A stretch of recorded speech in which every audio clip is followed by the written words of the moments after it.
Okay, classification of elements next చాప్టర్లోకి enter అవుతున్నాం మనము.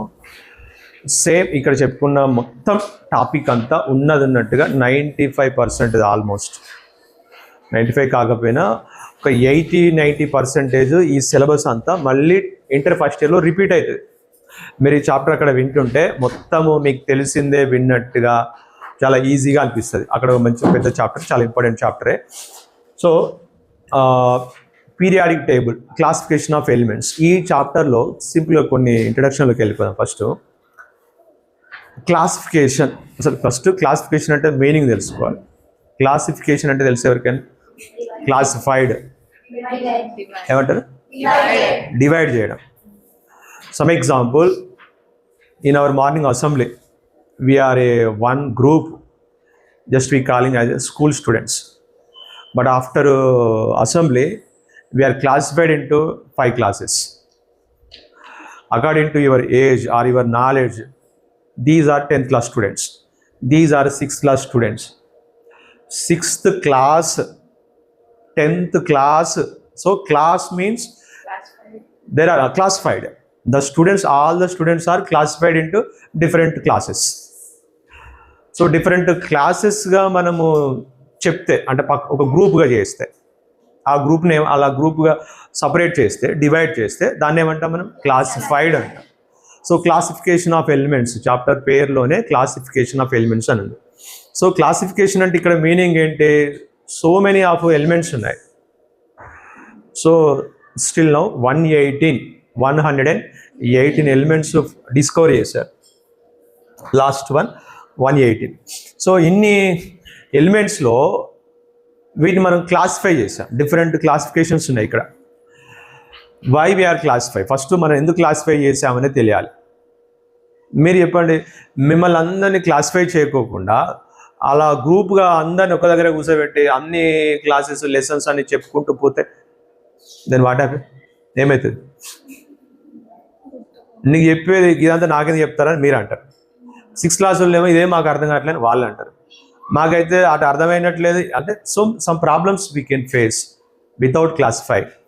So what is the benefit while we are classify? When we classify చేస్తే ఏంటి benefit? So to understanding, to identifying and to explain some similar properties of the elements we have to classify. మనం వాటి గురించి అర్థం చేసుకోవాలన్నా, వాటి గురించి మనం చెప్పాలన్నా, వాటిలో ఉన్నటువంటి సిమిలారిటీ అర్థం చేసుకోవాలనుకున్నా మనకి క్లాసిఫై చేయడం అనేది బెస్ట్. మీరు ఎక్కడైనా వెళ్ళండి, ఇప్పుడు స్కూల్ స్టూడెంట్స్ చెప్పాను. ఇంకొక సింపుల్ ఎగ్జాంపుల్ ఆల్రెడీ మన బుక్లో కూడా ఉంది. అదే మీరు మెడికల్ షాప్కి వెళ్ళినప్పుడు ఆయన టాబ్లెట్ రాసి ఇచ్చిన స్లిప్ తీసుకెళ్ళి ఆ ప్రిస్క్రిప్షన్ కనుక ఆయనకి ఇచ్చి ఈ టాబ్లెట్ ఇవ్వండి అంటే ఆ బ్యాగ్ అంతా దులిపి దానిలో ఒక్కొక్కటి ఎత్తుక్కుంటా ఈ స్పెల్లింగ్ ఆ స్పెల్లింగ్ అన్నీ చూసుకుంటూ ఇస్తే ఏమవుతుంది? అని పొద్దున పోతే మధ్యాహ్నం కూడా దొరకదు అన్ని టాబ్లెట్స్ కనుక అలా కుప్పగా పెడితే. But the tablets and medicines are classified into according to the capital letters. వాళ్ళు ఏతో స్టార్ట్ అయ్యని ఒక బాక్స్లో పెట్టుకుంటారు, బీతో స్టార్ట్ అయ్యవన్నీ ఒక బాక్స్లో ఒక ర్యాక్లో పెడతారు. లేదంటే చిన్నపిల్లలకు సంబంధించిన మెడిసిన్స్ అన్నీ ఒక వైపు పెట్టేస్తారు, జలుబు వచ్చిన వాళ్ళకు ఇలాంటి ప్రాబ్లమ్స్ ఉన్నా. సో పీడియాట్రిక్ మెడిసిన్స్ అన్నీ ఇటువైపు ఉంటాయి. సో అంటే the all group of medicines are classified into different categories. So that is the benefit of the classification. 118 ఎలిమెంట్స్ని కూడా మనం క్లాసిఫై చేసాం. ఓకే, క్లాసిఫికేషన్ అంటే అర్థమైపోయింది. సో ఈ టేబుల్ని మనం పీరియాడిక్ టేబుల్ అంటాం. ఏమంటాం? మీకు పీరియాడిక్ అంటే వర్డ్కి మీనింగ్ ముందు కొన్ని డిఫినేషన్స్లో వస్తుంది, నేను అక్కడ చెప్తాను, ఇదే క్లాస్లో చెప్తాను. సో మనం దీంట్లో డిఫరెంట్ క్లాసిఫికేషన్స్ చేసాం. మీకు ఏమైనా క్లాసిఫై చేసినట్టుగా అనిపిస్తుందా? అలా ఏదో కుప్పగా అలా ఒక టేబుల్ లాగా పడేసారా? ఎలా క్లాసిఫై చేసినట్టుగా అనిపించింది మీరేమో? Okay, you can identify. But యాక్చువల్గా ఈ కలర్స్ మనం పెట్టాము, కానీ కలర్స్ అంటే ఇంకొకరు ఇది బ్లూ కలర్ కాకుండా అక్కడ చూస్తే మీకు వేరే కలర్ ఉంది, లైట్ ఎల్లో కలర్. ఓకే, అంటే ఈ ప్లేస్లో ఉన్న వాటన్నిటికీ ఒక కలరింగ్ ఇచ్చేసారు. మీకు ఇంకెలాంటి క్లాసిఫికేషన్ కనిపించింది? అది మనం రాసేసాం. అయితే యాక్చువల్గా మీకు జనరల్గా కనిపించే ఒక క్లాసిఫికేషన్ ఏంటంటే సమ్ డిఫరెంట్ కాలమ్స్లో ఉన్నాయి, ఓకే, అండ్ డిఫరెంట్ హారిజాంటల్ రోస్లో కూడా మీకు కనిపిస్తున్నాయి. Some are vertical rows and some are horizontal rows. ఇది మనకు డైరెక్ట్గా కనిపించే ఒక క్లాసిఫికేషన్. ఇలా వర్టికల్ కాలంలో ఉన్న వాటిని మనం గ్రూప్స్ అంటాం. ఏమంటాం? గ్రూప్స్ అంటాం. సో ఈ హారిజాంటల్ రోస్నేమో పీరియడ్స్ అంటాం. ఓకే, దీన్ని ఇంకా మోడర్న్ పీరియాడిక్ టేబుల్ అంటారు, అంటే లేటెస్ట్. ఇది లేటెస్ట్ అన్నామంటే దీని అర్థం ఏంటి? దీనికి ముందు ఇంకా చాలా టేబుల్స్ ఉన్నాయి. యాక్చువల్గా చాలా ఒకటే రోజు ఇది అన్ని తీసుకొచ్చి ఇలా అరేంజ్ చేసినవి కావు ఇవి. ఈ టేబుల్ రావడానికి దాదాపు 100 years వరకు టైం పట్టింది, అంతకంటే ఎక్కువ టైం పట్టింది. And so many of efforts of the scientist, ఒక్కరితోనే కాలేదు ఇదంతా. చాలామంది దీనికి ముందు ఏం చేశారంటే డిఫరెంట్ టేబుల్స్ ఉన్నాయి. సో ఆ టేబుల్స్ ఒకటి, అదే మీకు ఎప్పుడు చెప్పేది, నేను 9th classలో కూడా చెప్పాను. If you are doing some good work, there are some mistakes. మీరు ఏదైనా ఒక మంచి పని చేస్తే దాంట్లో ఒకరు వచ్చి ఏం చెప్తారు, ఇట్లుంటారు అట్లుంటారు అని చెప్పి మీకు కొన్ని వంకలు పెడతా ఉంటారు. నేను కనుక చేసిన ఇది బాగాలేదు ఇది బాగాలేదు అని చెప్పేసి మీకు కొన్ని వంకలు పెడతా ఉంటారు. కానీ దట్ ఈస్ ఏ పాజిటివ్, అంటే అది మీరు నెగిటివ్గా తీసుకోవాలి, ఏ పాజిటివ్ ఫీడ్బ్యాక్గా తీసుకోవాలి. అలా చెప్పకపోతే ఏమవుతుంది, అందులో ఉన్న మిస్టేక్స్ ఎప్పటికీ అట్లనే ఉంటాయి. బట్ దీనికి ముందు చేసినటువంటి ఏవైతే ఉన్నాయో టేబుల్స్, ఆ టేబుల్స్ వల్ల వచ్చిన బెనిఫిట్స్ ఏంటంటే, సో దీంట్లో మిస్టేక్స్ ఉన్నాయి అని చెప్పేసి చెప్పితేనే దాని ఏమొచ్చింది, ఆ మిస్టేక్స్ని రెక్టిఫై చేసుకొని ఒక పర్ఫెక్షన్ తీసుకురావడానికి ఛాయిస్ వచ్చింది. మీరు కూడా ఏమైనా వర్క్ చేసినప్పుడు సమ్ ఆఫ్ నెగిటివ్ కామెంట్స్, వాటికి మీరు ఏమవ్వద్దు, డిప్రెషన్లోకి వెళ్ళిపోవద్దు. నేను ఏం చేసినా నన్ను అందరూ వంకలు పెడతారు, నేనేం మంచి చేద్దామని అనుకుంటా కానీ నన్ను ఎవడు ఓరవాడు ఏదో ఒకటి కామెంట్ చేస్తూ అంటాడు, నన్ను సరిగా ట్రీట్ చేయరు, నా కష్టం ఎవడు గుర్తించాడు.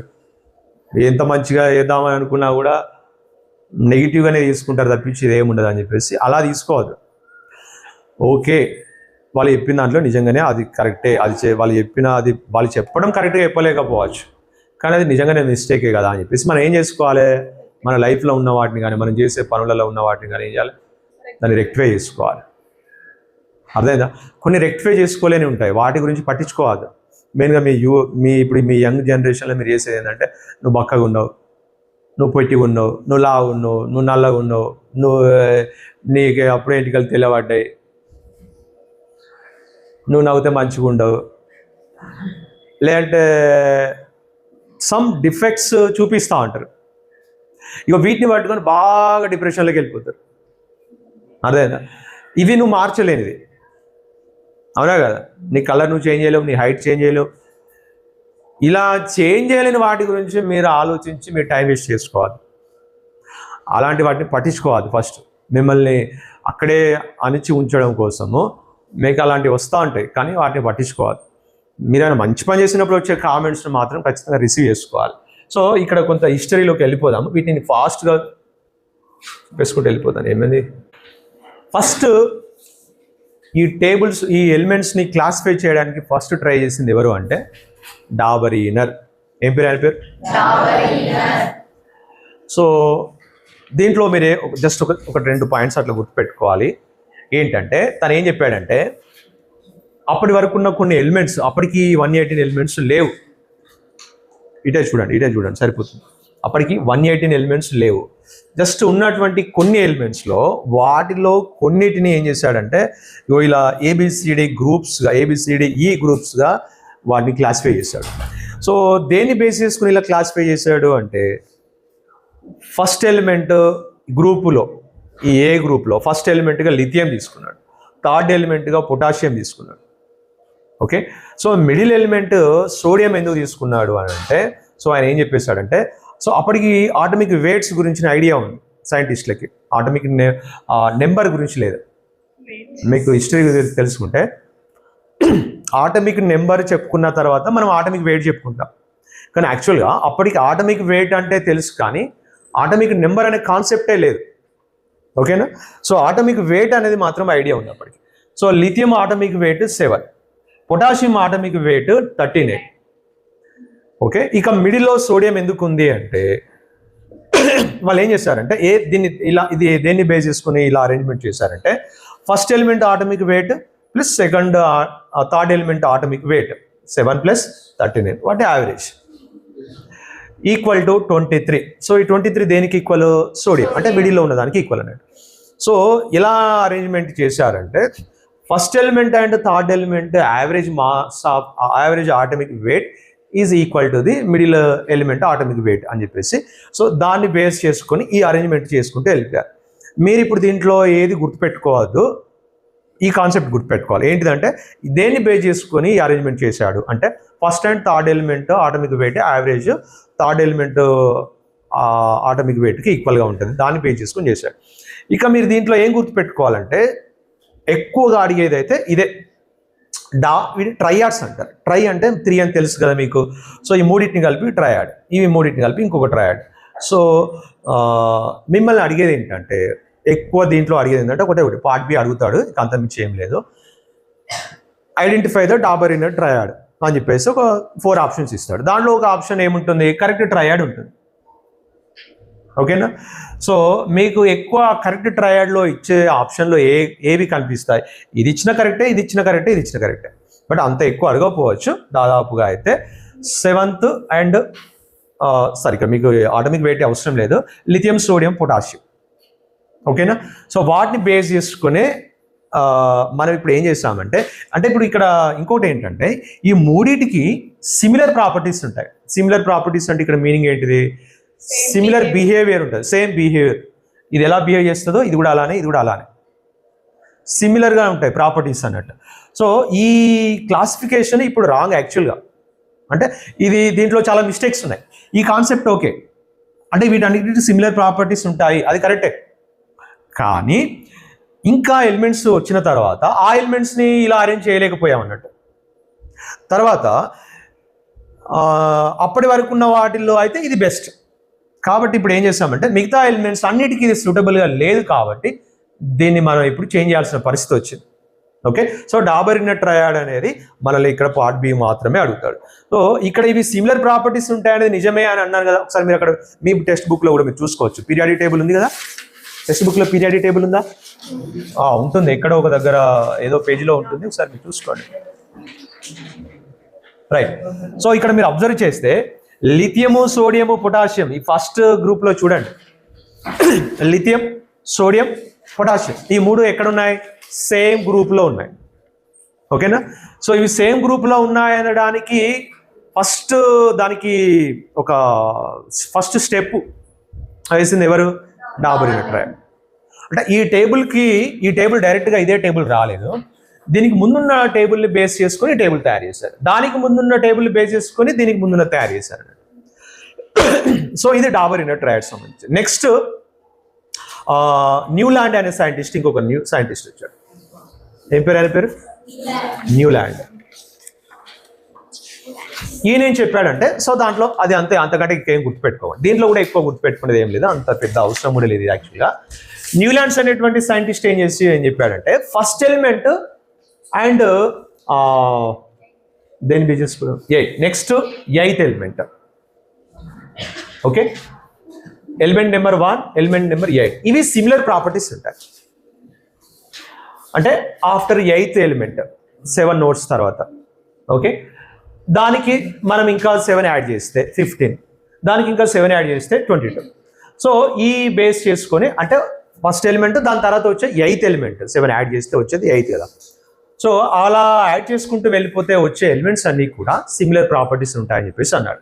కానీ దీంట్లో కొన్ని మిస్టేక్స్ ఉన్నాయి. మీరు మిస్టేక్స్ ఏం గుర్తుపెట్టుకోవాల్సిన అవసరం లేదు, ఆ మిస్టేక్స్ మిమ్మల్ని ఎగ్జామ్లో అడగరు. సో న్యూలాండ్ చెప్పింది ఏంటి, దేన్ని బేస్ చేసుకుని చెప్పాడు అంటే మీరు గుర్తుపెట్టుకోవాల్సింది ఏంటంటే, సో ఫస్ట్ ఎలిమెంట్ అండ్ దాని తర్వాత వచ్చే 8th ఎలిమెంట్ సేమ్ ప్రాపర్టీస్ ఉంటాయని చెప్పేసి అన్నాడు. సో దాంట్లో ఒకటి మీకు ఒకటి ఎక్కడ వస్తుందంటే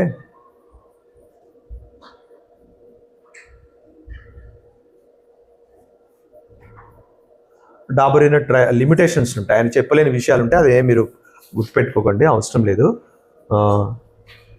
డియునో అనే ఒక దగ్గర ఉంటుంది, రైట్, డియునోలో. సో ఇది ఎలా, దీనికి ఇది ఇలా అంటే న్యూలాండ్ చెప్పినటువంటి ఆ పాయింట్స్ ఏవైతే ఉన్నాయో అవి దేనికి సిమిలర్గా ఉన్నాయంటే, సమ్ ఎగ్జాంపుల్, మన ఇండియన్ సిస్టంలో కొన్ని నోట్స్ ఉంటాయి, అంటే మ్యూజిక్ నేర్చుకునే వాళ్ళకి కొంత ఐడియా ఉంటుంది, మ్యూజికల్ నోట్స్ అంటారు. ఏమంటారు ఆ మ్యూజికల్ నోట్స్ అంటే? స రి గా మ ప ద ని. యాక్చువల్గా నీ అక్కడి వరకే నోట్స్, కానీ మళ్ళీ సా అనేది రిపీట్ అవుతుంది. ఈ సా ఏ సా? ఫస్ట్ వచ్చిన సా అన్నట్టు. సా రి గా మ ప ద ని సా, మళ్ళీ 8th 7 తర్వాత మళ్ళీ 8th 1 మళ్ళీ సా వస్తుంది. సరిగమ పదనిస సరిగమ పదనిస అనే దాంట్లో సా అనేది మళ్ళీ 8th 1, మరి రీ అనేది మళ్ళీ 8th 1 అన్నట్టు. సో అలానే ఉంటుంది అని చెప్పేసి చెప్తాం. సో దాన్ని బేస్ చేసుకొని చెప్పడానికి కాదు యాక్చువల్గా ఇక్కడ. సో ఫస్ట్ ఎలిమెంట్ తర్వాత వచ్చే 8th ఎలిమెంట్ సిమిలర్ ప్రాపర్టీస్ ఉన్నాయని చెప్పేసి న్యూలాండ్ అన్నాడు. సో దీంట్లో కూడా లిమిటేషన్స్ ఉన్నాయి. ఆ లిమిటేషన్స్ని ఓవర్కమ్ చేయడానికి నెక్స్ట్ వచ్చినటువంటి సైంటిస్ట్ ఎవరంటే మెండలీఫ్. ఎవరైనా మెండలీఫ్ అనేటువంటి సైంటిస్ట్ చెప్పాడు. సో ఈయన చెప్పినటువంటి టేబుల్ ఇలా ఉంది. ఓకే, మెండలీఫ్ చెప్పినటువంటి టేబుల్ ఇది. సో ఆయన ఒక లానే ప్రిపేర్ చేశాడు. అంటే లా అంటే అన్నిటికీ అప్లికేబుల్ అయ్యేది లా. సో ఇది ఈ టేబుల్కి ఒక లా ప్రిపేర్ చేశాడు, ఒక లాను స్టేట్మెంట్ ఇచ్చాడు. సో ఈ స్టేట్మెంట్ ఏంటి ఒకసారి చూద్దాం. Mendeleev periodic law states that the physical and chemical properties, చూడాలి ఇక్కడ మీరు అక్కడ బుక్ ఫాలో అయితే okay, of the elements are periodic functions of their atomic weights. So ఆయన అబ్జర్వ్ చేసింది ఏంటంటే, దాని మీనింగ్ ఏంటంటే, అప్పటి వరకు ఉన్న ఎలిమెంట్స్, ఇక్కడ ఎలిమెంట్స్ పెరిగిపోయాయి. ఓకే, ఈ ఎలిమెంట్స్ వాటి ఆటమిక్ వెయిట్ ఇంక్రీజింగ్ ఆర్డర్లో అరేంజ్ చేసుకుంటూ వెళ్ళినప్పుడు, ఓకేనా, అరేంజ్ చేసుకుంటూ వెళ్ళినప్పుడు ఎట్ రెగ్యులర్ ఇంటర్వెల్స్, అంటే వాటి మధ్యలో కొంత కొంత గ్యాప్ తర్వాత అవి సిమిలర్గా కనిపించాయి, అంటే వాటికి సిమిలర్ ప్రాపర్టీస్ ఉన్నాయి. ఏం సిమిలర్ ప్రాపర్టీస్ అవి? Physical properties and chemical properties. Physical and chemical properties of the elements, అంటే ఈ ఎలిమెంట్స్ యొక్క ప్రాపర్టీస్ అనేవి ఏమవుతాయట? పీరియాడిక్ ఫంక్షన్స్గా ఉంటాయి. దేన్ని బేస్ చేసుకొని? Of their atomic weight. Atomic వెయిట్ని బేస్ చేసుకుని మనం వాటిని అరేంజ్ చేస్తే, సో ఇక్కడ వీటిని ఎలా అరేంజ్ చేశాడంటే ఆటమిక్ వెయిట్ ఇంక్రీజింగ్ ఆర్డర్లోనే అరేంజ్ చేసుకుంటూ వెళ్ళిపోయాడు. గ్రూప్ 1 చూడండి ఇక్కడ. సో మళ్ళీ అక్కడ డాబర్ ఇనర్ చెప్పింది ఇక్కడ కొంత యూస్ఫుల్ అయింది చూడండి. Hydrogen, lithium, sodium, potassium. Okay, ఇలా ఇంక్రీజింగ్ ఆర్డర్లో అరేంజ్ చేసుకుంటూ వెళ్ళినప్పుడు వాటి మధ్యలో ఎట్ రెగ్యులర్ ఇంటర్వల్స్, అంటే కొంత గ్యాప్లో ఏమవుతుంది అంటే ఆటమిక్ వెయిట్లో వచ్చేటువంటి గ్యాప్లలో ఏమవుతుందంటే వీటిలో సిమిలర్గా ఉంటాయి. అంటే ఇవన్నీ సిమిలర్గా ఉంటాయి, ఇవన్నీ సిమిలర్గా ఉంటాయి, ఇవన్నీ సిమిలర్గా ఉంటాయి అని చెప్పేసి ఆటమిక్ వెయిట్ ఇంక్రీజింగ్ ఆర్డర్లో పెట్టుకొని వాటిని ఇలా అరేంజ్ చేసుకుంటూ వెళ్ళిపోయాడు. ఓకేనా, ఇంకా దాంట్లో కొన్ని లెఫ్ట్ సైడ్ కొన్ని రైట్ సైడ్ పెట్టాడు. మీరు అబ్జర్వ్ చేయండి. అనుకోండి ఇది లిథియము, పొటాషియము, రుబిడియం ఇది లెఫ్ట్ సైడ్, సీజియము ఇది లెఫ్ట్ సైడ్ ఉన్నాయి. ఇక్కడ హైడ్రోజను, సోడియము, కాపరు, ఓకే, అర్జెంటినం అంటే సిల్వర్, ఆరం, ఇవన్నీ కొన్ని రైట్ సైడ్ ఉన్నాయి. ఓకే, కొన్ని మరి గ్యాప్స్ ఉన్నాయి కదా, మీకు అనిపించచ్చు ఇక్కడ గ్యాప్ ఉంది కదా. ఎస్, అక్కడ నిజానికి సమ్ ఎలిమెంట్, ఆటమిక్ వెయిట్ ఉన్న ఎలిమెంట్ రావాలి, కానీ ఆ ఎలిమెంట్ అప్పటికి డిస్కవర్ కాలేదు. కాకపోయేసరికి ఏం చేశాడంటే ఇక్కడ ఈ ఆటమిక్ వెయిట్ ఉన్న ఎలిమెంట్ ఇక్కడ రావాలి, బట్ అది తెలియదు కాబట్టి నేను దాన్ని ఫిలప్ చేయలేకపోతున్నా అని చెప్పేసి ఎంటీ బాక్సెస్ ఇచ్చాడు. ఒకవేళ అక్కడ గనక ఒక ఎలిమెంట్ డిస్కవరీ అయితే దానికి ఇంత ఆటమిక్ వెయిట్ ఉంటే అది ఖచ్చితంగా ఈ ప్లేస్లో పెట్టుకోవచ్చు అని చెప్పేసి లేని ఎలిమెంట్ని కూడా ప్రెడిక్ట్ చేశాడు. ఆ ప్రిడిక్షన్లో ఒక మంచి ఇంట్రెస్టింగ్ న్యూస్ కూడా ఉంటుంది, ఇన్ఫర్మేషన్ ఉంటుంది, చెప్తాను. సో ఇప్పుడు మళ్ళొకసారి చూడండి, ఇక్కడ ఈయన ఏం చెప్పాడంటే మోడ్రన్ మెండలీఫ్ పీరియాడిక్ లా కొంచెం ఇంపార్టెంటే, అడగొచ్చు కూడా. ఈ స్టేట్మెంట్ ఒకటి అడగొచ్చు, బట్ దీనికంటే ఇంకొక స్టేట్మెంట్ ఉంటుంది, అది గ్యారంటీగా ఇంపార్టెంట్, అది బాగా గుర్తుపెట్టుకోవాలి. బట్ ఇది గుర్తుపెట్టుకోకపోయినా కొంచెం అయితే మైండ్లో సేవ్ చేయండి. అక్కడికి ఇక్కడికి ఒకటే ఒక వర్డ్ డిఫరెన్స్ ఉంటుంది. ఇక్కడ ఆటమిక్ వెయిట్ అంటాం, అక్కడ ఆటమిక్ నెంబర్ అంటాం, మిగతా అంతా సేమ్ టు సేమ్. బట్ గుర్తుపెట్టుకోవడం అయితే హార్డ్ ఏం కాదు. ఏం చెప్పాడంటే ఆటమిక్ వెయిట్ ఇంక్రీజింగ్ ఆర్డర్లో మనం అరేంజ్ చేస్తే వాటిల్లో ఫిజికల్గా అండ్ కెమికల్గా ఉన్న ప్రాపర్టీస్ సిమిలర్గా ఉంటాయి, అంటే సేమ్ ఉంటాయి అని చెప్పేసి అన్నాడు. సో రిపీటెడ్గా ఉంటాయి, అంటే దీనికి ఎలాంటి బిహేవియర్ ఉందో అది దీనికి కూడా ఉంటుంది, అది దీనికి కూడా ఉంటుంది, అది దీనికి కూడా ఉంటుంది. సో అంటే రికరింగ్ అన్నట్టు, అంటే రిపీటెడ్గా కంటిన్యూ అవుతూ ఉంటాయి. ఏంటిది? Physical properties, chemical properties. ఎవరి ఇవి? ఒక గ్రూప్లో ఉన్న వాటన్నిటికీ సిమిలర్ ప్రాపర్టీస్ ఉంటాయి, అంటే రిపీటెడ్గా ఉంటాయి. దాన్ని ఏమన్నాడు? దాన్ని ఇంకా ఏమంటాం అంటే పీరియాడిక్ అంటాం. ఏమంటా? పీరియాడిక్ అంటే ఇక్కడ మీనింగ్ ఏంటి? పీరియడ్ అంటే మీనింగ్ ఏంటి? పీరియడ్ అంటే ఏదైతే ఒక రెగ్యులర్ టైం ఇంటర్వెల్లో రిపీట్ అవుతుందో దాన్ని పీరియడ్ అంటాం. సమ్ ఎగ్జాంపుల్ మనకు first period, second period, third period అన్నాం. ఎందుకు అన్నాం అలా? అంటే ఇది 45 minutes, నెక్స్ట్ ఇంకొక పీరియడ్ స్టార్ట్ అవుతుంది. For every regular time intervals 45 minutes interval. ఈ ఇంటర్వెల్ టైంలో రెగ్యులర్ టైం ఇంటర్వెల్లో ఏమవుతా ఉంటుంది? సో అది రిపీట్ అవుతూ ఉంటుంది. That's why it is calling period. ఇక్కడ ఏం రిపీట్ అవుతుంది? Physical and chemical properties are periodic functions అన్నాడు. ఎవరివి? ఈ elements. Physical properties and chemical properties రిపీటెడ్గా ఉంటాయి, అంటే పీరియాడిక్గా ఉంటాయి, అది రికరింగ్గా ఉంటాయి. సో అంటే కంటిన్యూడ్గా ఉంటా ఉంటాయి. అంటే దీనికి ఏముంటుందో దానికి కూడా నెక్స్ట్ దానికి కూడా అలాంటి ప్రాపర్టీసే ఉంటాయి అన్నట్టు. దేన్ని పే చేసుకుని ఇలా మనం అరేంజ్ చేస్తే of their atomic weight. So this is the statement of the Mendeleev periodic law. అయితే దీంట్లో కూడా లిమిటేషన్స్ ఉన్నాయి. లిమిటేషన్స్ కూడా మన ఎగ్జామ్లో ఏమి అడిగారు, కానీ మనం కొన్ని ఇంట్రెస్టింగ్ పాయింట్స్ ఉంటాయి దీంట్లో, అవి కొంచెం గుర్తుపెట్టుకోవాలి.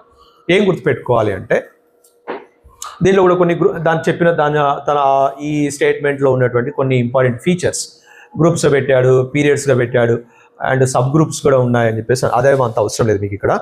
తర్వాత ఇక్కడ ఒకటి గుర్తుపెట్టుకోండి, కొన్ని తను ప్రెడిక్ట్ చేసినవి. తర్వాత అబ్జర్వ్డ్ ప్రాపర్టీస్ ఏం చెప్పాడంటే ఆటమిక్ వెయిట్ కనుక 68 ఉన్న ఒకటి మనం దాన్ని తీసుకుంటే అని తను ప్రెడిక్ట్ చేశాడు. బట్ ఆ తర్వాత అబ్జర్వ్ చేస్తే అది దగ్గరగా 68కు దగ్గరగానే ఉంది.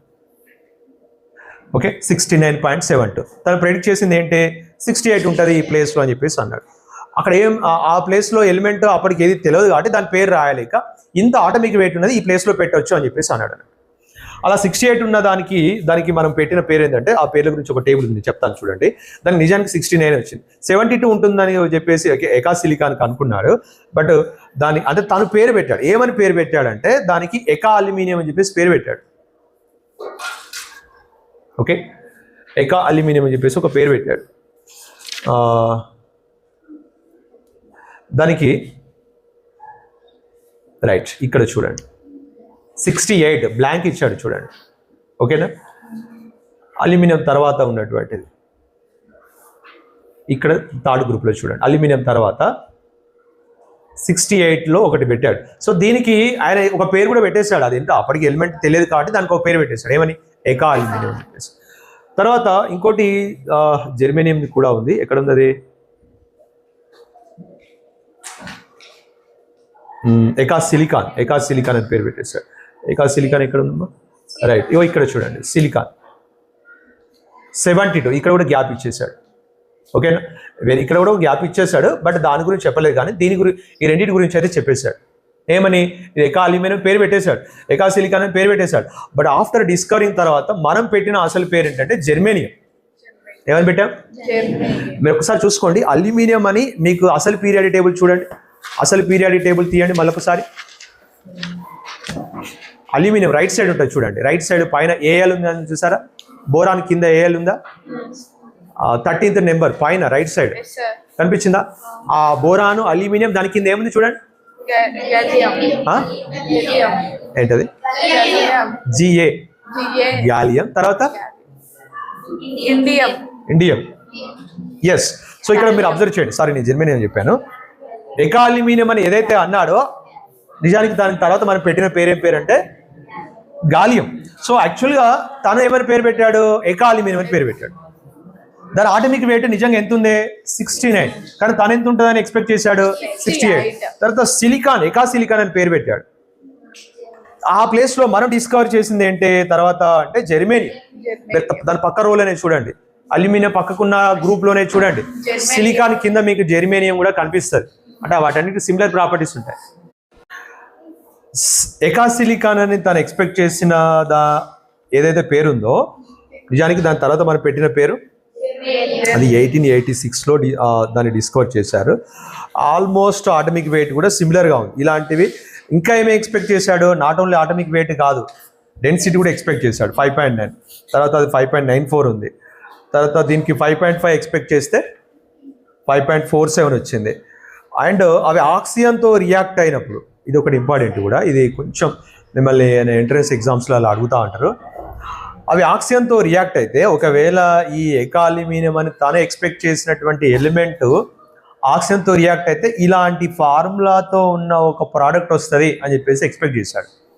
అంటే ఈఏ అంటే ఎకా అల్యూమినియం, అది అప్పటికి తెలియదు, కానీ ఆ ఈఏ ప్లేస్లో మనం ఏమనుకున్నాం, గాలియం అనుకున్నాం. నిజంగా గాలియము రియాక్ట్ అయినప్పుడు ఆక్సిజన్తో సేమ్ ఫార్ములాతో ఉన్న ప్రోడక్టే ఫామ్ చేసింది. సో అంత అంటే డీప్ స్టడీ చేశాడు అన్నట్టు వాటి ఎలిమెంట్స్ గురించి. అంటే క్లోరిన్తో రియాక్ట్ అయినప్పుడు ఎకా ట్రైక్లోరైడ్ ఫామ్ అవుతుంది అనుకుంటే గాలియం ట్రైక్లోరైడే ఫామ్ అయిపోయింది. సో ఇలానే సేమ్ మనకు సిలికాన్ మీద, ఎకా సిలికాన్ మీద తను ప్రెడిక్ట్ చేశాడు. తన ప్రెడిక్షన్స్ అన్ని కూడా కరెక్ట్ అయ్యాయి. ఇక్కడ ఒక ఇంపార్టెంట్ ప్రెడిక్షన్, మంచి ఇంట్రెస్టింగ్ పాయింట్ ఏంటంటే, ఒకసారి ఇక్కడ చూడండి మీరు. Do you know what Mendeleev said about the melting point of Eka aluminum? ఇక్కడ లేదు, టేబుల్లో రాలేదు. ఇక్కడ టేబుల్లో only atomic weight, density, formula of oxide, formula of chloride expect చేశాడు అని చెప్పేసి ఉంది. ఇక్కడ మెల్టింగ్ పాయింట్ కూడా ఎక్స్పెక్ట్ చేశాడు, అది కూడా ఇక్కడ రాస్తే బాగుండేది. ఎకా అల్యూమినియం అనే ఒక ఎలిమెంట్ అప్పటికి లేదు, బట్ ఈ ప్లేస్లో అది ఉండాలి. దాని అటామిక్ వెయిట్ ఇంత ఉంటుంది, దాని డెన్సిటీ ఇంత ఉంటుంది, అది ఆక్సిజన్తో రియాక్ట్ అయితే ఇలా ఉంటుంది, క్లోరిన్తో రియాక్ట్ అయితే ఇలా ఉంటుంది. అండ్ ఆ ప్లేస్లో కనుక ఒక ఎలిమెంట్ ఉంటే దాని పేరు ఏం పేరు, ఎకా అల్యూమినియం, దాని మెల్టింగ్ పాయింట్ ఇంత ఉంటుంది అని చెప్పేసి ప్రెడిక్ట్ చేశాడు. ఎలా ఉంటుందని ప్రెడిక్ట్ చేశాడో మీరు ఇక్కడ చూడండి, చాలా ఇంట్రెస్టింగ్గా ఉంటుంది. If I hold it in my hand it will melt. నా చేతిలో గనక ఆ ఎకా అల్యూమినియం, నిజానికి దాని పేరు యాక్చువల్గా తర్వాత గాలియం, గాలియం అనేది డిస్కవరీ కాలేదు, అసలు అది ఉందనే కూడా ఎవరో తెలియదు, ఆ ఎలిమెంట్ ఉందనే విషయం కూడా తెలియదు. అది గనక నా చేతిలో పెడితే అది మెల్ట్ అయిపోతుంది, కరిగిపోతుంది అని చెప్పేసి దాని గురించి ఎక్స్పెక్ట్ చేసేసారు. అంటే దాని అర్థం ఏంటి, బాడీలో ఉన్న వేడికే కరిగిపోతుంది. మన బాడీ టెంపరేచర్ ఎంత, 37 degree Celsius normal human body temperature. అంటే ఇప్పుడు అది మన బాడీకే, ఈ టెంపరేచర్కే కరిగిందంటే దాని అర్థం ఏంటి, అది ఎంత లోయెస్ట్ టెంపరేచర్ మెల్ట్ అవ్వచ్చు, బిలో 37లోనే మెల్ట్ అవ్వచ్చు. తను ఎక్స్పెక్ట్ చేసిన టెంపరేచర్ ఎంత అంటే టెంపరేచర్ వాల్యూ చెప్పలేదు, కానీ ఏం చెప్పాడు, నా చేతిలో పెడితే కరిగిపోతుందని చెప్పేసి అన్నాడు. నిజంగా తర్వాత డిస్కవర్ చేసిన తర్వాత గాలియం టెంపరేచర్ ఎంత వచ్చింది అంటే 30.2 డిగ్రీ సెల్సియస్. ఎగ్జాక్ట్లీ 30.2 అని చెప్పలేదు, కానీ అంత ఈజీగా కరిగిపోతుందని చెప్పేసి మాత్రం ఎక్స్పెక్ట్ చేశాడు అన్నట్టు. తన ప్రెడిక్షన్స్ తర్వాత ప్రూవ్ అయ్యాయి. అంటే అది రియల్గానే ఎంత టెంపరేచర్లో మెల్ట్ అయిపోతుంది, 30.2 డిగ్రీ సెల్సియస్లో మెల్ట్ అవుతుంది. అంటే అది నార్మల్గా ఈ రూమ్ టెంపరేచర్లో ఆల్మోస్ట్ ఒక లిక్విడ్ స్టేట్లోనే ఉంటుంది అన్నట్టు. ఓకేనా, రూమ్ టెంపరేచర్ ఎంత ఉంటే 30+లో ఉంటాయి, 30+లో ఉంటుంది. బట్ 30 బిలో ఉంటే మాత్రం సాలిడ్గానే ఉంటుంది. సో ఇది గాలియం గురించి ఎక్స్పెక్ట్ చేసింది. బట్ దీంట్లో కూడా కొన్ని లిమిటేషన్స్ ఉన్నాయి. ఓకేనా, ఈ మెండలీఫ్ పీరియాడిక్ టేబుల్లో ఉన్న లిమిటేషన్స్ మీరేం గుర్తుపెట్టుకోవాల్సిన అవసరం లేదు. తర్వాత ఇక హిస్టరీలోకి వెళ్ళిపోదాం. అసలైన పీరియాడిక్ టేబుల్ ఎలా వచ్చింది, దానికి దానికి ముందు జరిగినటువంటి ఆ హిస్టరీ అంతా ఒకసారి చూద్దాము. ఇక మీకు మోస్లే అనేటువంటి సైంటిస్ట్ వచ్చాడు. ఏం పేరు, ఈయన పేరు మోస్లే. యాక్చువల్గా ఇప్పుడున్న పీరియాడిక్ టేబుల్ ఈ పొజిషన్కు రావడానికి మెయిన్ రీజన్ ఎవరు అంటే మోస్లేనే. కానీ మెండలీఫ్ చెప్పిన ఇంతకుముందు టేబుల్ ఉంది చూసారా, ఆ టేబుల్లో ఉన్న చాలా పాయింట్స్ అవి ఉన్నట్టుగా ఉంచి మనం పీరియాడిక్ టేబుల్ తయారు చేసాం అన్నట్టు. ఇప్పుడున్న లేటెస్ట్ పీరియాడిక్ టేబుల్ వచ్చింది, మోడర్న్ పీరియాడిక్ టేబుల్ వచ్చింది. అందుకే దీన్ని ఏమంటారంటే కొంతమంది మోడర్న్ పీరియాడిక్ టేబుల్ అంటారు, and Mendeleev and మోస్లే periodic table అని ఇద్దరి పేర్లు పెడతారు ఆ టేబుల్కి. ఎందుకు, ఈ టేబుల్లో చాలా పాయింట్స్ కూడా ఎలా ఉంటాయంటే మెండలీఫ్ చెప్పినవి ఎలా ఉన్నాయో అలానే ఉంటాయి, దాన్ని చేంజ్ చేయలేదు కొన్ని పాయింట్స్ని. అందుకోసము ఇద్దరికి కలిపి పేరు పెడతారు కొద్దిమంది. సో ఇక మనం ఇక్కడ ఒక ఇంట్రెస్టింగ్ విషయంలోకి వెళ్ళిపోదాం. తర్వాత ఇక్కడ ఏం జరిగిందంటే ఎక్స్రేస్ డిస్కవర్ అయ్యాయి. Okay, mostly found that each element emits A characteristics of pattern of X-rays when subjected to bombardment with high energy electrons. So actually ఇది డిస్కవర్ చేసింది ఎవరంటే రాంట్జెన్. ఏం పేరు? రామ్జెన్ అనేటువంటి సైంటిస్ట్ ఏం చేశాడంటే ఎలక్ట్రాన్స్ని హెవీ మెటల్స్ పైన బాంబార్డ్మెంట్ అన్నారు చూసారా, అంటే అవి వచ్చి హెవీ మెటల్ పైన ఎలక్ట్రాన్స్ వచ్చి పడేటట్టుగా చేశాడు. అవి హెవీ మెటల్కి తాకి మళ్ళీ రిఫ్లెక్ట్ అయ్యి బ్యాక్ వచ్చేటప్పుడు పడ్డదేమో ఎలక్ట్రాన్ నెగిటివ్ ఛార్జ్, కానీ వెనుకకు వచ్చేటప్పుడు మాత్రం వాటి బిహేవియర్ దీనికంటే డిఫరెంట్గా కనిపించింది. అరే పంపించిందేమో నెగిటివ్ ఛార్జ్ ఆఫ్ ఎలక్ట్రాన్స్, కానీ రిఫ్లెక్ట్ అయ్యి వెనుకకు వచ్చేవి డిఫరెంట్గా ఉన్నాయి ఏంటి, ఇవేవో కొత్త కనబడతానే ఏంటిది అని చెప్పేసి ఏం చేశాడంటే వాటి గురించి ఏం తెలియదు కాబట్టి, తెలియని వాటిని ఎక్స్ అనుకోవడం అనేది ఉన్న ఒక అలవాటు కాబట్టి, సో ఏం చేశారంటే ఇవేవో అన్నోన్ రేస్ అని చెప్పేసి వాటికి ఒక నేమ్ ఏమని ఇచ్చేసారంటే అప్పుడు ఎక్స్రేస్ అని ఇచ్చారు. సార్ బట్ దాని గురించి మనం తర్వాత పూర్తిగా చదువుకున్నాం, మన ఎక్స్రేస్ గురించి చదువుకున్నాం. ఏమని? X rays one of the harmful rays, ఇంకా x rays are a part of electromagnetic waves. చాలా ఎలక్ట్రోమాగ్నెటిక్ వేవ్స్ లిస్ట్ చూసాం మనం. ఆ లిస్ట్లో లీస్ట్ ఎనర్జీ నుంచి హైయర్ ఎనర్జీలోకి చూసుకుంటూ వెళ్తే మనకేమొచ్చాయి? హైయర్ ఎనర్జీలో యూవీ కంటే హైయర్ ఎనర్జీ ఎక్స్ అని, ఎక్స్ కంటే హైయర్ ఎనర్జీ గామా రేస్ అని, గామా కంటే హైయర్ ఎనర్జీ కాస్మిక్ రేస్ అని చదువుకున్నాం చూసారా. సో ఎక్స్ రేస్ అనేవి అప్పుడు తెలియదు, వాటిని ఏమన్నారు? ఇవేవో అన్నోన్ రేస్ అని చెప్పేసి ఎక్స్ అని పేరు పెట్టేశారు. బట్ అవి ఇప్పుడు ఏం రేస్ అని ఇప్పుడు మనకు తెలిసిపోయింది, ఎలక్ట్రోమాగ్నెటిక్ వేవ్స్. వాటి క్యారెక్టర్స్, వాటి బిహేవియరు, వాటి యూజు, వాటి ఎలా బెనిఫిట్స్ ఉన్నాయో అన్నీ తెలిసిపోయాయి. అప్పుడు అవి ఎక్స్రేస్, అదే పేరు కంటిన్యూ అయిపోయింది. సరే చూద్దాం. వెన్ సబ్జెక్ట్ ఇక్కడ తర్వాత ఏమన్నాడంటే mostly was able to calculate the number of positive charges in the atoms of respective elements. The number of positive charges, protons in the atom of an element is called atomic numbers of the element. So atomic charge, positive charge ఉన్న వాటిని ఏమంటామో మీకు తెలుసు. ఏం చేశాడంట? Mostly was able to calculate the number of positive charges. ఒక element లోపల ఎన్ని number of positive charges ఉన్నాయో క్యాలిక్యులేట్ చేయడం అనేది మోస్ట్లీ స్టార్ట్ చేసేసాడు. అది ఎలా చేశారు అనేది ఇప్పుడు అది సబ్జెక్ట్ కాదు. తర్వాత ఇంకేం చేశారు? నెక్స్ట్ ఆ పాజిటివ్ ఛార్జ్ ఆఫ్ ఎలిమెంట్స్ అంటే ప్రోటాన్స్ని ఏమని పిలుస్తాము అని స్టార్ట్ చేశారంటే నెంబర్ ఆఫ్ ప్రోటాన్స్ ఎన్ని ఉంటే ఆ నెంబర్ని ఆటమిక్ నెంబర్ అని పిలుద్దాం. అర్థమైందా? సో అప్పుడప్పుడు మనకు కొంతమంది కొన్ని పేర్లు పెడతా ఉంటాం, ఆ పేరు రావడానికి సమ్ రీజన్ ఉంటుంది అన్నట్టు. సో ఇక్కడ కూడా మనం ఆటమిక్ నెంబర్ అని ఒక డిఫరెంట్ టర్మ్ యూజ్ చేస్తున్నాం. ఈ నెంబరు ఏ నెంబర్ని బేస్ చేసుకొని ఆటమిక్ నెంబర్ అనడం పెట్టాడు? ఒక ఆటం లోపల ఎన్ని positive elements charges, positive charge particles ఉంటాయో అంటే ప్రోటాన్స్ ఉంటాయో వాటిని ఏమని పిలుద్దామని పెట్టారు అంటే ఆటమిక్ నెంబర్. అంటే ఆటమిక్ నెంబర్ అంటే ఆ ప్రోటాన్స్ నెంబర్ని ఆటమిక్ నెంబర్ అని పిలుద్దాము అని చెప్పేసి స్టార్ట్ చేశారు. ఓకే, తర్వాత ఇక హిస్టరీ ఉంది, దానికి సింబాలిక్గా జెడ్ అని ఇవ్వడము ఇవన్నీ జరిగాయి. తర్వాత after knowing the atomic numbers of elements it was recognised that a better way to arranging the elements in the periodic table is according to increasing atomic number. అంటే అప్పటి వరకు ఎలా ఉంది మరి? మెండెలిఫ్ ఎలా అరేంజ్ చేశాడు? ఆటమిక్ వెయిట్ను బేస్ చేసుకుని arrange చేశాడు. ఇక నంబర్ ఆఫ్ ప్రోటాన్స్ అనేవి తెలిసిపోయాయి కాబట్టి వెయిట్ కాకుండా నెంబర్, ప్రోటాన్స్ నెంబర్ని బేస్ చేసుకొని అరేంజ్మెంట్ చేద్దాము అనేది స్టార్ట్ అయింది. ఓకేనా? సో ఆటమిక్ నెంబర్ని బేస్ చేసుకొని అరేంజ్మెంట్ చేద్దాం అనేది స్టార్ట్ అయింది. తర్వాత ఎలక్ట్రాన్స్ డిస్కవరీ అయింది. దీన్ని ఇంకా చదివితే ఇంకో పెద్ద పేజే ఉంది, అది ఇప్పుడు సరిపోదు కాబట్టి చదవట్లేదు, బెల్ అయిపోయింది. సో ఎలక్ట్రాన్ డిస్కవర్ అయిపోయాక electrons number protons number equal ఉంటుందని తెలిసిపోయిన తర్వాత ఇక ఏం చేశారంటే వెయిట్ను బట్టి మనం అరేంజ్మెంట్ చేయకోకుండా నెంబర్ని బేస్ చేసుకుని అరేంజ్మెంట్ చేద్దాము అని చెప్పేసి అలా అరేంజ్మెంట్ చేశారు. So electrons number protons number ఈక్వల్గానే ఉంటుందని అర్థమైపోయిన తర్వాత ఏం చేశారంటే ఇక ప్రోటాన్స్ నెంబర్ లేదంటే ఎలక్ట్రాన్స్ నెంబర్ని బేస్ చేసుకొని అరేంజ్మెంట్ చేసుకుంటూ వచ్చారు.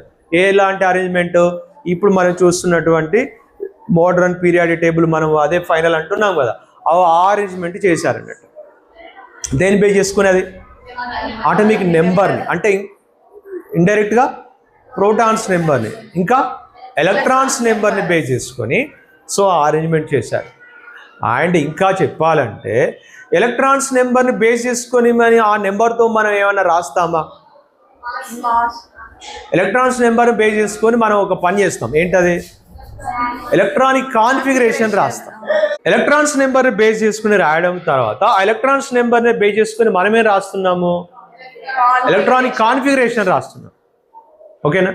సో ఎలక్ట్రాన్స్ కాన్ఫిగరేషన్ రాసుకుంటూ పోయి ఇప్పుడు ఏమన్నారంటే దాని ఫైనల్ స్టేట్మెంట్ ఏమని ఇచ్చారంటే, ఇంతకుముందేమో వెయిట్ బేస్ చేసుకొని రాశాడు కాబట్టి ఫిజికల్ ప్రాపర్టీస్ కెమికల్ ప్రాపర్టీస్ అన్ని పీరియాడిక్గా ఉంటాయి. దేని బేస్ చేసుకొని? ఆటమిక్ వెయిట్ ఇంక్రీజింగ్ ఆర్డర్లో అరేంజ్ చేస్తే. బట్ ఇప్పుడు ఎలా అరేంజ్మెంట్ చేసాము అంటున్నాము? ఎలక్ట్రాన్స్ నెంబర్ బేస్ చేసుకొని. ఇంకా చెప్పాలంటే ఎలక్ట్రానిక్ కాన్ఫిగరేషన్ బేస్ చేసుకొని మనం ఇలాంటి అరేంజ్మెంట్ చేసాం కాబట్టి so elements periodic element physical properties and chemical properties are periodic functions of their atomic number or atomic electronic configuration అని చెప్పేసి దాని డెఫినేషన్ చేంజ్ చేశారు. సో ఇక్కడ ఒకసారి చూడండి లాస్ట్కి, the physical and chemical properties of elements are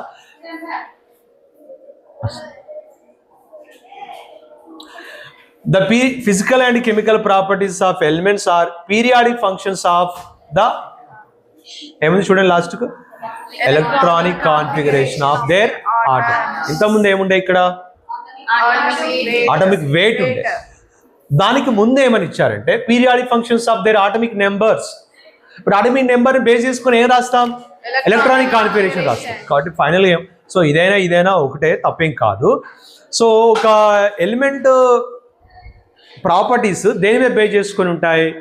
electronic configuration base చేసుకొని మనకు రిపీటెడ్గా ఉంటాయి, అంటే పీరియాడిక్గా ఉంటాయి అని చెప్పేసి ఇప్పుడు ఉన్నటువంటి ఈ టేబుల్కి ఇచ్చినటువంటి లా అది.